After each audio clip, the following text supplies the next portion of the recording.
Test মর্যাদা পাওয়া দেশের সংখ্যা এখন 12। দেশগুলো হচ্ছে অস্ট্রেলিয়া, ইংল্যান্ড, ভারত, পাকিস্তান, দক্ষিণ Africa, New Zealand, West Indies, Sri Lanka, Bangladesh, Zimbabwe, Ireland ও আফগানিস্তান। এর মধ্যে একবিংশ শতাব্দীতে টেস্ট মর্যাদা পেয়েছে বাংলাদেশ, আয়ারল্যান্ড ও আফগানিস্তান। বাংলাদেশ বাদে বাকি দুই দেশ 2018 সালে টেস্ট খেলার যোগ্যতা অর্জন করে। তবে এই দুই দেশের আদৌ টেস্ট খেলার যোগ্যতা আছে কিনা সেটা নিয়ে প্রশ্ন তুলে দিয়েছেন অস্ট্রেলিয়ার সাবেক অধিনায়ক ইয়ান চ্যাপেল।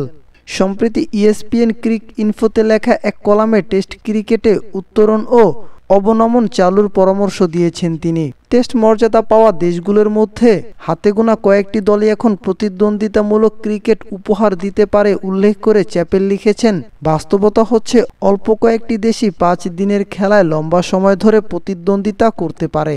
টেস্ট ক্রিকেটের নবীন দুই দেশের দিকে ইঙ্গিত করে চ্যাপেল যোগ করেন, উত্তরণ ও অবনমন রাখা যেতে পারে। দলগুলোকে টেস্ট মর্যাদা দেওয়ার আগে সুনির্দিষ্ট কিছু মানদণ্ড পূরণ হওয়া দরকার, যার মধ্যে থাকবে তাদের আর্থিক স্থিতিশীলতা আছে কিনা। এসব মানদণ্ড পূরণ সাপেক্ষে কোনো দল যদি কয়েক বছর ধরে একটা উচ্চমান বজায় রাখতে পারে তবেই তাদের উত্তরণের পক্ষে চ্যাপেল।